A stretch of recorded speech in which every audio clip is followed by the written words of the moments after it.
Boa tarde a todos vocês, bom dia, boa noite, boa madrugada, não sei que hora você está assistindo, mas eu tenho certeza que Jesus tem uma mensagem para você neste dia e nesse exato momento. Por isso, para tudo que você está fazendo, preste atenção e tenho certeza que Deus vai falar poderosamente com você. Eu gostaria de fazer uma oração. Senhor Jesus, nos ilumina, nos abençoa e nos conduza debaixo do Teu amor e da Tua verdade. Não só queremos ouvir a Tua voz, como também precisamos ouvir a Tua voz. Em nome de Jesus. Amém, amém, amém. Olha, Mateus, capítulo 20, diz o seguinte. Porque o reino dos céus é semelhante a um homem, dono de terras, que saiu de madrugada para contratar trabalhadores para sua vinha. E tendo combinado com os trabalhadores o pagamento de 1 denário por dia, mandou-os para a vinha. Saindo por volta de 9 horas da manhã, viu na praça outros que estavam desocupados e lhes disse: vão vocês também trabalhar na vinha, eu lhes pagarei o que for justo. Eles foram, tendo saído de novo, perto do meio-dia, e às 3 horas da tarde fez a mesma coisa.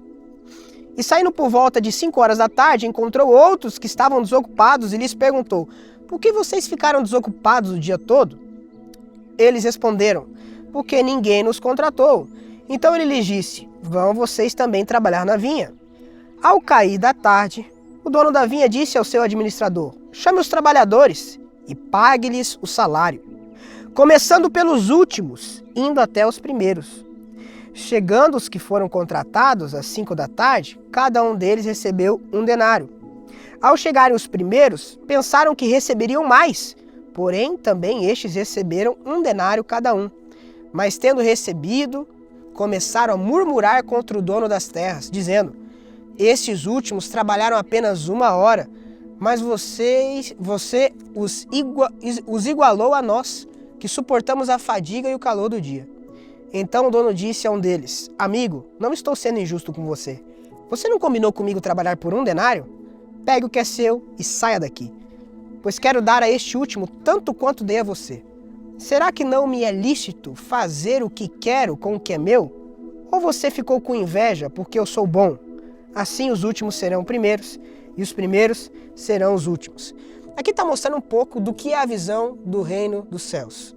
O reino de Deus está dizendo que aquilo que é justo aos nossos olhos é injusto para Deus, e aquilo que é justo para Deus é injusto aos nossos olhos. O reino de Deus está dizendo que existem algumas lógicas aqui na Terra que para nós são perfeitas e claríssimas. Já para lá, da onde ele vem, não faz sentido. E nós temos que ler e meditar nisso aqui, porque nós estamos aqui na Terra com uma mentalidade humana, totalmente lógica, mas Deus colocou em nós o Espírito que vem do céu, nos tornando embaixada. Se essa aqui é a lei do nosso governo, também deve ser a lei da nossa vida. Então é a maneira com que nós temos que encarar a vida, é sob essa perspectiva. A grande questão é que por mais que Jesus pegasse as parábolas e contasse as histórias, tentando trazer o mais próximo do que aquelas pessoas viviam, muitas das parábolas não eram compreendidas. Sendo assim, à luz do Espírito Santo, gostaria de compartilhar um pouco com vocês o que significa essa parábola. É bem razoável e normal que um patrão nos dias de hoje fique muito mais preocupado com o lucro dele do que qualquer outra coisa. Aliás, eu sempre escuto que CNPJ tem que dar lucro. Não é caridade. CNPJ, ele não tem coração. Já a gente percebe que esse dono, ele está muito mais preocupado com a essência e o amor do que com o próprio lucro.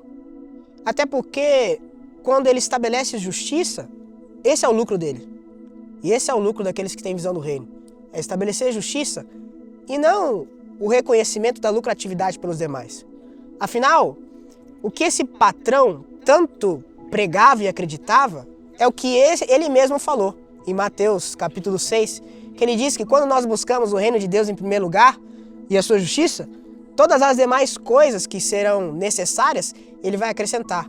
Então alguém que tem visão de reino foca muito mais no propósito, na justiça e no amor ao próximo do que no lucro. E entende que o lucro que ele precisa será consequência do propósito e da missão que ele assumiu. Então ele acorda de manhã dizendo: Deus, usa-me, e não me dá estratégias de lucratividade. Não, usa-me.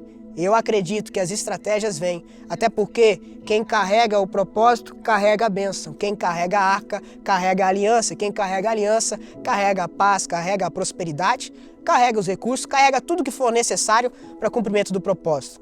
Tem gente que vai ser, sim, destinado a ser rico, porque vai saber lidar com o dinheiro e vai colocar o dinheiro no devido lugar.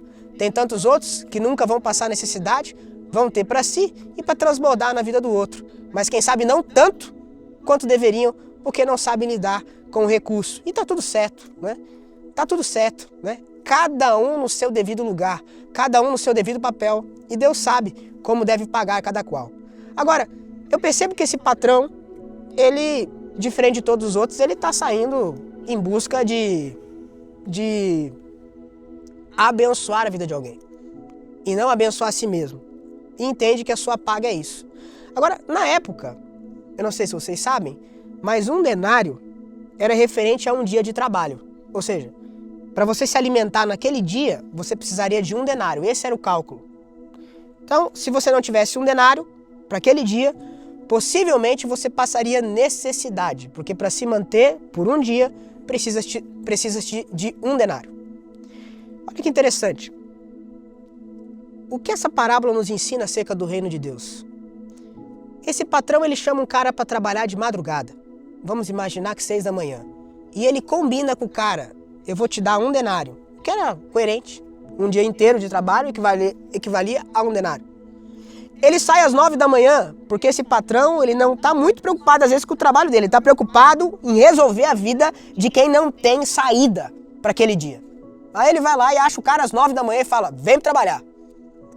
Depois ele não fica na vinha, ele vai atrás de mais pessoas que precisam de um denário para resolver o problema daquele dia e acha outras pessoas ao meio-dia, acha outras pessoas às 3 horas da tarde e acha pessoas às 5 horas da tarde. O expediente acaba às 6. Ou seja, teve gente que trabalhou só 1 hora. Ele chama todo mundo e começa a pagar do último até o primeiro.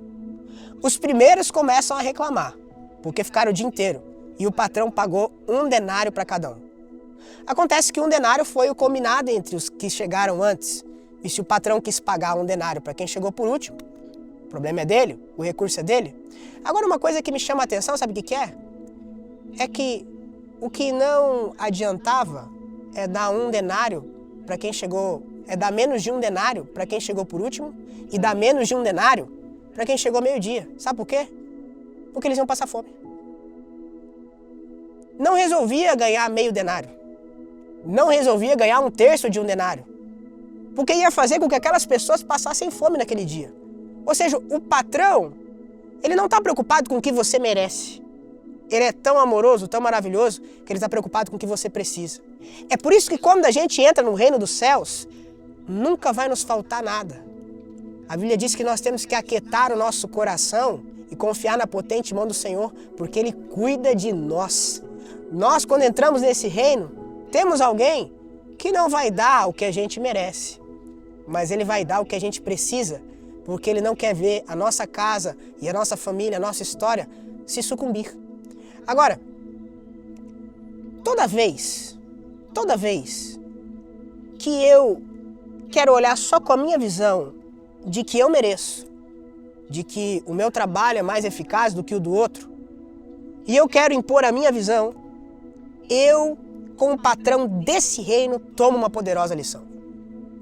Ele fala, você por si mesmo acha que merece? Você por si mesmo acha que consegue? Você acha que você ora mais? Você acha que você discipula mais? Você acha que você trabalha mais? Você acha que quando olha para mim tem mais direitos que os outros? Então, eu vou te explicar uma coisa. Eu, uma vez, Jesus Cristo, lavei os pés de todo mundo para explicar para o meu povo que maior é aquele que serve. E toda vez que você se colocar em primeiro em relação de alguém nesse reino, com essa visão, na minha visão você vai ser o último. Toda vez que você achar que merece mais do que qualquer um deles, quando eu for pagar, eu vou te colocar no final da fila e vou trazer o último da fila para pagar para ele. Toda vez que você se diminuir, eu vou te levantar. Toda vez que você servir a todos, eu vou te honrar. Por isso que Jesus, de maneira indignado, ele começa a debater e discutir com os seus discípulos, intervindo numa discussão, porque eles estavam conversando quem é que ia sentar à direita ou à esquerda dele. E ele chama a atenção de todos e fala, vocês não estão entendendo nada. Não é possível que o reino dos céus está encarnado na cara de vocês e vocês estão debatendo quem é maior do que quem. Vocês estão com rixinha boba entre vocês. Se vocês estão preocupados em posição aqui na terra, vocês são miseráveis. Porque na verdade, eu quero que vocês sirvam uns aos outros e aquele que for maior servo dentre vós será o maior no reino dos céus. É por isso que os últimos serão os primeiros. Quem sabe hoje você acordou como um patrão preocupado com a sua própria causa, preocupado com os seus próprios interesses, preocupado em resolver o seu dia. Deus está falando, tenha compaixão do próximo. Quem sabe hoje é o dia que você não precisava ter deixado algumas pessoas da forma que deixou, não precisava ter falado com elas da forma que falou. E o que me mostra aqui é que alguém de governo no reino dos céus é alguém que tem compaixão das pessoas. Ele tinha compaixão. Ele não estava lá preocupado com a vinha dele. Ele tinha algo nobre, né? Para a época era normal ter uma horta. Esse cara tinha vinhas. Era algo nobre. Vinha, você não planta em qualquer lugar. Horta, qualquer quintal você coloca. Vinha não. Vinha tem a montanha certa, tem o local certo. Esse cara era alguém nobre. E alguém nobre, que a Bíblia está dizendo, a luz de Deus, a luz do reino dos céus, é alguém que tem compaixão do próximo. E eu acho incrível alguns textos do nosso Mestre Jesus, como o de Lucas 7:11, que diz, pouco tempo depois, Jesus foi para uma cidade chamada Naim, e os seus discípulos e numerosa multidão iam com ele. Ao aproximar-se do portão da cidade, eis que saiu o enterro do filho único de uma viúva. Ela era viúva e só tinha um filho. Ou seja, o marido já tinha morrido e o filho único dela morreu. É uma situação que a gente escuta todo dia no noticiário, mas sabe qual é o problema? Já não mexe mais com o nosso coração. Porque o que tem faltado hoje são corações do reino. São corações como diz Jesus. E grande multidão da cidade ia com ela. Ao vê-la, o Senhor se compadeceu dela. Jesus olhou para ela e falou, não chore. Chegando-se, tocou no caixão.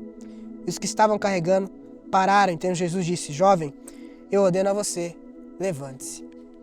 Jesus olhou para ela, olhou para a dor dela, parou o que ele estava fazendo, a correria dele, para se importar com alguém que ele nunca tinha visto, mas que ele se importava com a história daquela pessoa para dizer, não chore, e fez algo por ela. Quando foi a última vez que você parou toda a tua correria, a tua loucura? Olhou para alguém que estava sofrendo, olhou nos olhos e falou, não chora, e fez algo por ela.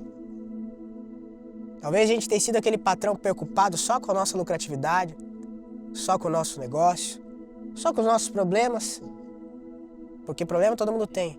A grande questão é quando você parou, essa é a mensagem, e teve compaixão de alguém que está sofrendo. Porque toda vez que você se porta como o primeiro, deixa eu te dar um recado, você vai ser o último.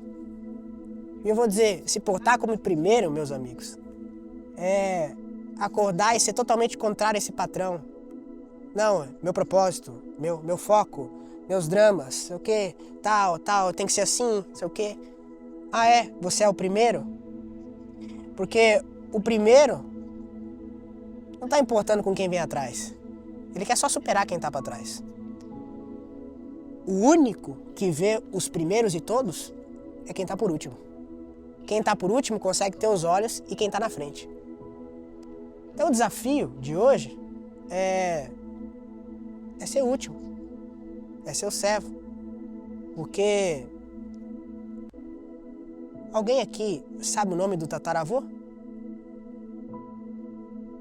Estamos numa roda de 1, 2, 3, 4, 5, 6, 7, 8, 9, 10, 12 discípulos, profético.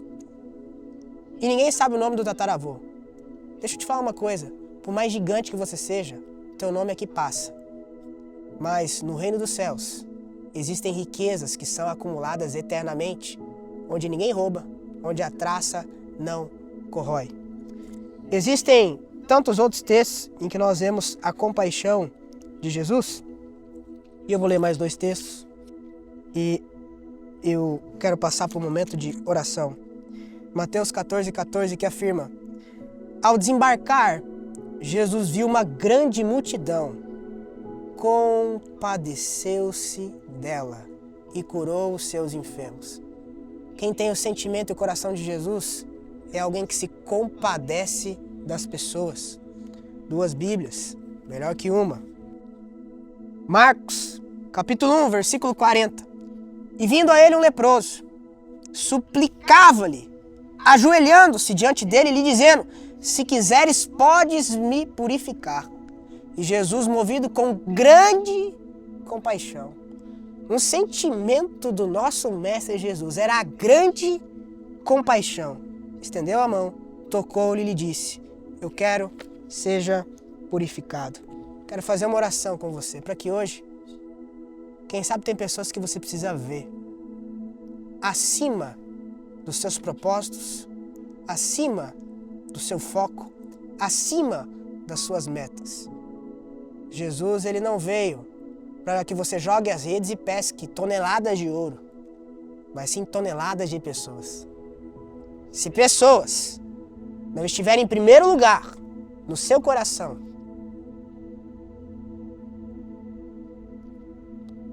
esse é um coração que não é de Jesus. Se tocar vidas não for o centro do teu evangelho, algo tem que ser revisto. Se qualquer outra coisa tem ocupado esse desejo na tua vida, quem sabe hoje é o dia que o patrão quer colocar um pouquinho do coração dele, chamar a tua atenção e falar: compadeça-se de alguém, compadeça do teu próximo, sinta a dor do outro, faça algo para que, além de você, como eu conversava esses dias, que a outra pessoa durma em paz também. Pai, em teu nome nós oramos e possamos ser instrumento de compaixão, que possamos ser instrumento de graça e misericórdia, e possamos, Deus, tirar, Deus, o nosso alvo de ser o primeiro e ser o último, porque o que nos importa é ser lembrado no céu, porque lá tem a riqueza que não perece, lá tem a riqueza que não passa, lá ninguém vai roubar o que nós construiremos, Pai. Lá ninguém tira, já aqui na terra é passageiro. Já aqui na terra, nós sabemos que muda o governo, muda tudo. Muda um clima, muda tudo. Acontece um fenômeno natural, as coisas se abalam, mas aqueles que confiam no Senhor, nós temos a nossa riqueza bem segura e guardada. É por isso, Deus, que nós queremos ver como o Senhor vê, tocar como o Senhor toca, sentir como o Senhor sente e usufruir da Tua graça e da Tua presença. Muda o nosso coração, que sejamos, Deus, pessoas que se compadecem, que exercem graça e que exercem misericórdia sobre a vida do próximo, em nome de Jesus. Amém, amém, amém, amém. Se você foi abençoado por essa mensagem, curte aqui, se inscreve no canal, ativa o sininho e compartilha, no mínimo, com umas 5 pessoas essa mensagem, que eu tenho certeza que vão ser impactadas pela manifestação da glória de Deus. Que Deus abençoe, um beijo a todos vocês.